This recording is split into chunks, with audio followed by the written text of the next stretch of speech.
इस वीडियो में हम लोग देखेंगे कक्षा 8वीं हिंदी पाठ 2 ईदगाह के प्रश्न अभ्यास को देखेंगे। पाठ से क्वेश्चन नंबर 1, ईद के दिन अमीना क्यों उदास थी। क्वेश्चन नंबर 2, हामिद मिठाइयाँ खिलौने के बदले चिमटे का चयन करता है क्यों। क्वेश्चन नंबर 3, हामिद मेले जाने से पहले दादी से क्या कहता है। इस सभी प्रश्न उत्तर को बारी बारी से देखेंगे। पाठ से क्वेश्चन नंबर 1, ईद के दिन अमीना क्यों उदास थी। इसका उत्तर में हम लोग लिखेंगे, ईद के दिन भी अमीना इसीलिए उदास थी क्योंकि उसके घर में एक भी दाना नहीं था। फिर हामिद अकेले कैसे 3 कोस तक पैदल चलकर ईदगाह तक जाएगा, इसीलिए ईद के दिन अमीना उदास थी। क्वेश्चन नंबर 2, हामिद मिठाई या खिलौने के बदले चिमटे पसंद करता है क्यों। इसका उत्तर में हम लोग लिखेंगे कि बचपन में यदि बच्चा अभावग्रस्त हो तो वह वयस्क की तरह सोचने लगता है। हामिद ने सोचा, मिठाइयाँ तो केवल जीवा के स्वाद आता है जो क्षण भर के लिए होता है। खिलौने भी मिट्टी के बने हैं जिस पर पानी पड़ते ही रंग उड़ जाएंगे, ठोकर लगते ही टूट फूट जाएंगे, लेकिन चिमटा न कभी न टूटेगा न फूटेगा। यह दादी को काम आएगा। दादी को रोटी सेकने के समय उंगलियां नहीं जलेंगी। यह बहुत उपयोगी है। यह सब बातें सोचकर हामिद चिमटा ही पसंद करता है। क्वेश्चन नंबर 3, मेला जाने से पहले हामिद दादी से क्या कहता है। इसका उत्तर में लिखेंगे हम लोग कि मेला जाने से पहले हामिद दादी से कहता है, तुम डरना नहीं अम्मा, मैं सबसे पहले आऊँगा, बिल्कुल न डरना। क्वेश्चन नंबर 4, मेले में चिमटा खरीदने से पहले हामिद के मन में कौन कौन से विचार आए, वर्णन कीजिए।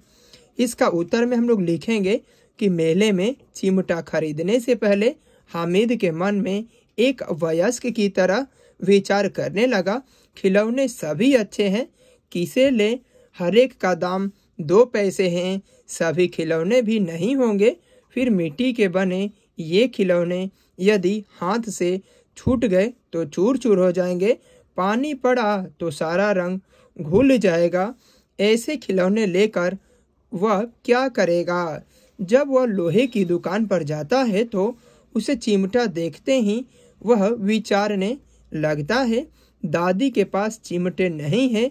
तवे से रोटियां उतारते समय उसके हाथ की उंगलियां जल जाती है। अगर वह चिमटा लेकर दादी के पास जाएगा तो दादी बहुत खुश होगी, उनकी उंगलियां अब कभी नहीं जलेगी। खिलौने लेने से व्यर्थ में पैसे खराब हो जाएंगे। प्रश्न संख्या 5, हामिद ने चिमटे को किन किन रूपों में उपयोग करने की बात कही है। इसका उत्तर में हम लोग लिखेंगे, हामिद चिमटे को बंदूक, फकीरों के चिमटे, मंजीरे तथा खिलौने को जान निकालने वाला हथियार के रूप में उपयोग की बात कही है। प्रश्न संख्या 6, ईदगाह कहानी आपको कैसी लगती है, इसकी मुख्य विशेषता बताइए। इसका उत्तर में हम लोग लिखेंगे, ईदगाह कहानी हमें अत्यंत रोचक लगी। इसकी प्रमुख विशेषताएं हैं। नंबर 1, कहानी बाल मनोविज्ञान पर आधारित है। नंबर 2, अभावग्रस्त बच्चे वयस्क की तरह सोचते हैं। नंबर 3, चुनौतियां बच्चे को परिपक्व बनाती है। नंबर 4, कहानी मुहावरों के द्वारा रोचक बनाया गया है। नंबर 5, कहानी में जटिल शब्दों का प्रयोग नहीं किया गया है। नंबर 6, कहानी सुखांत है इत्यादि। क्वेश्चन नंबर 7, चिमटा देखकर अमीना के मन में कैसा भाव जगा। इसका उत्तर में हम लोग लिखेंगे कि चिमटा देखकर अमीना के मन में 2 प्रकार के भाव जगे। नंबर 1, लड़का कितना बेसमझ है, न कुछ खाया न कुछ पिया और न कोई खेलने का खिलौना लाया। वह चिमटा क्यों ले आया, लेकिन जब हामिद ने कहा तुम्हारी उंगलियां तवे से जल जाती थी इसीलिए मैंने इसे ले लिया, तो दादी के भाव बदल गए। नंबर 2 इसी में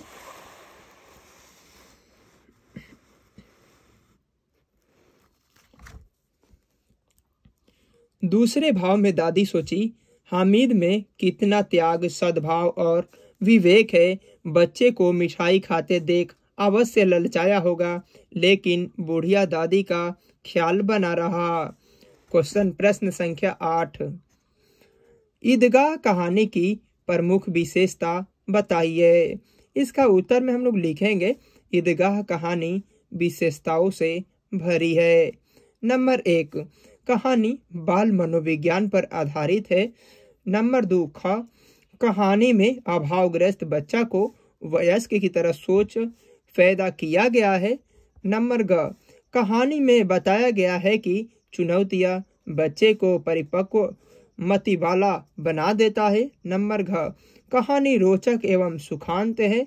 नंबर अंग, कहानी को सरल मुहावरों के द्वारा मार्मिक बनाया गया है।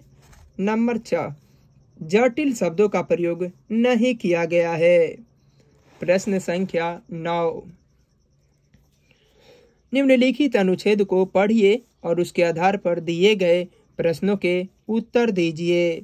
नमाज खत्म हुई, लोग आपस में खाली स्थान खिलौने लेकर वह क्या करेगा। प्रश्नोत्तर। नंबर क, नमाज खत्म होने के बाद लोग क्या कर रहे थे। इसका उत्तर में हम लिखेंगे परस्पर एक दूसरे से गले मिल रहे थे।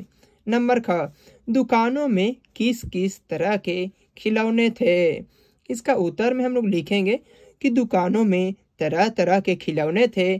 खाकी वर्दी और लाल पगड़ी वाला सिपाही जो बंदूक कंधे पर लिए, गुजरिया राजा वकील काला चोंगा और सफेद अंकन पहने हैं, एक हाथ में कानून की किताब रखे हुए हैं, धोबिन साधु कमर में मशक लटकाए हुए, भिस्ती इत्यादि अनेक रंग बिरंग के खिलौने थे। क्वेश्चन नंबर ग, वे खिलौने किस चीज के बने थे। इसका उत्तर में हम लोग लिखेंगे कि वे खिलौने मिट्टी के बने थे। क्वेश्चन नंबर घ, महमूद, मोहसिन और नूरे ने कौन कौन से खिलौना खरीदे। इसका उत्तर में हम लोग लिखेंगे कि महमूद ने सिपाही खरीदा, मोहसिन ने भिस्ती खरीदा और नूरे ने वकील को खरीदा। क्वेश्चन नंबर अंग, परिच्छेद में सिपाही, भिस्ती और वकील में लिए का वर्णन किया गया है, उसी प्रकार आप राजा और साधु के लिए का वर्णन कीजिए। इसका उत्तर में हम लोग लिखेंगे राजा अनेक रंग के पोशाक पहने, सिर पर मुकुट धारण किए हुए, कमर में तलवार युक्त म्यान लटका हुआ। साधु बड़ी बड़ी दाढ़ी मूछे जनेऊ पहने, हाथ में कमंडल और ललाट पर चंदन की रेखाएं। क्वेश्चन नंबर 4,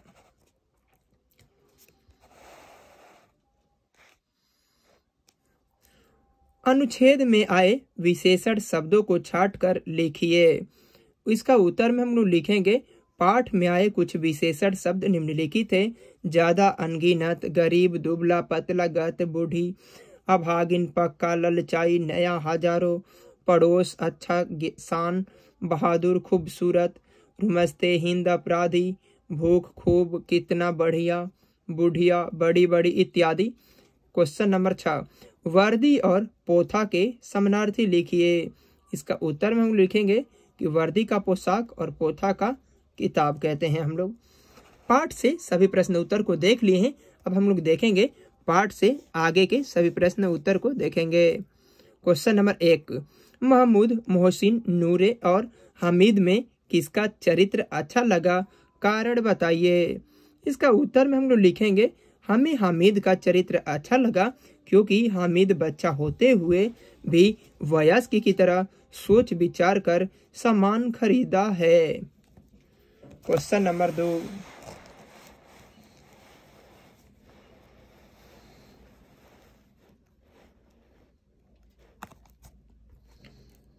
क्या हामिद बच्चों की सामान्य छवि से अलग हटकर एक नई छवि प्रस्तुत करता है? कैसे? इसका उत्तर में लिखेंगे हाँ, हामिद बच्चों के सामान्य छवि से अलग हटकर एक नई छवि प्रस्तुत करता है, क्योंकि बच्चे खिलौने और मिठाइयों पर ज्यादा आकर्षित होते हैं जो बाल सुलभ है। इसीलिए तो महमूद, मोहसिन और नूरे ने अलग अलग पसंद के खिलौने ही खरीदे, लेकिन हामिद बच्चा होते भी एक वयस्क की तरह सोच विचार कर अधिक उपयोगी चिमटा खरीदकर नई छवि प्रस्तुत करता है। प्रश्न संख्या 3। चुनौती बच्चे को परिपक्व बना देती है, इस उक्ति की व्याख्या कीजिए। इसका उत्तर में हम लोग लिखेंगे हामिद के पास अन्य बच्चों की अपेक्षा कम पैसे हैं, सामान भी खरीदना है। कम पैसे में सभी बच्चों से अच्छा सामान खरीदना उसके लिए एक चुनौती है। यह चुनौती हामिद को वयस्क की तरह परिपक्व मति वाला बना देता है, जिसके कारण वह अधिक मजबूत, अधिक उपयोगी चिमटा ही खरीदता है। प्रश्न संख्या 4। त्योहार हमारे जीवन के अभिन्न अंग है, इस कथन की व्याख्या कीजिए। इसका उत्तर में हम लोग लिखेंगे त्योहार हमारे जीवन के अभिन्न अंग है, क्योंकि त्योहार हमारे जीवन में उत्साह, नई उमंग और आनंद को प्रदान करता है। त्योहार के बिना हमारा जीवन नीरस जैसा हो जाएगा। अब पाठ से आगे के सभी प्रश्न उत्तर को देख लिए हैं। अब कुछ व्याकरण के क्वेश्चन को देखेंगे। वाक्य में प्रयोग कीजिए। नंबर का रंग जमाना। हामिद ने चिमटा खरीदकर सबों पर रंग जमा लिया। क्वेश्चन नंबर का गदगद होना। चिमटा खरीदने के कारण सुनकर अमीना का हृदय गदगद हो गया। क्वेश्चन नंबर का भेंट चढ़ना। हामिद के पिता हैजे की भेंट चढ़ गए। क्वेश्चन नंबर का बाल बांका न होना। सभी खिलौने मिलकर भी हामिद के चिमटे का बाल बांका नहीं कर सकते। क्वेश्चन नंबर अंगा पैरों में पर लगना। त्योहार के दिन बच्चों के पैरों में पंख लग जाते हैं। क्वेश्चन नंबर 4 कुबेर का धन मिल जाना। बच्चे थोड़े पैसे पाकर उसे बार बार गिनते हैं, मानो वह कुबेर या धन पा लिया हो। अब यहाँ पे गतिविधि का भी कुछ क्वेश्चन दिया रहता है जो कि स्वयं करना होता है। चलिए इसको भी देख लेते हैं इस वीडियो में। मेले में आपने क्या क्या देखा, उसका चित्र बनाइए। इसका उत्तर में हम लोग लिखेंगे कि मेले में रंग बिरंग की मिठाइयाँ, मूर्तियाँ तथा अनेक उपयोगी सामानों को देखा। कहीं झूले लगे हैं, कहीं बंदर नचाया जा रहा है, इत्यादि चित्रों को बच्चे स्वयं बना ले। क्वेश्चन नंबर 2 अपने शिक्षक से रमजान के बारे में जानकारी प्राप्त कीजिए।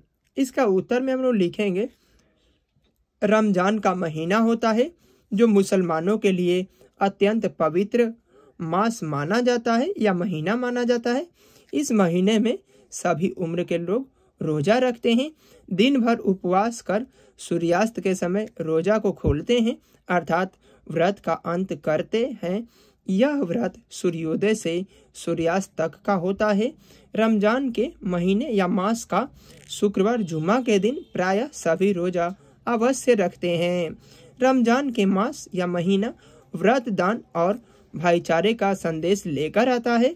महीना के अंत में दूज के चांद देखकर दूसरे दिन ईद का त्योहार मनाया जाता है। यह दिन ईदगाह का पहला दिन होता है। प्रश्न संख्या 3 ईद और मुहर्रम में क्या अंतर है, अपने शिक्षक से समझिए। इसका उत्तर में हम लोग लिखेंगे ईद खुशी का त्योहार है तो मुहर्रम गम का। क्वेश्चन नंबर 4 आप किसके हाथ मेला जाना पसंद कीजिएगा? आप किसके साथ मेला जाना पसंद कीजिएगा? इसका उत्तर में हम लोग लिखेंगे कि हमारे घर में माता पिता, दादा दादी, चाचा चाची सभी है, लेकिन मेरे दादाजी हमें पसंद की सारी चीजें हमें खरीद देते हैं, अतः मैं दादाजी के साथ जाना पसंद करूंगा। इस प्रकार इस वीडियो में हम लोग ईदगाह के सभी प्रश्न उत्तर को देख लिए हैं।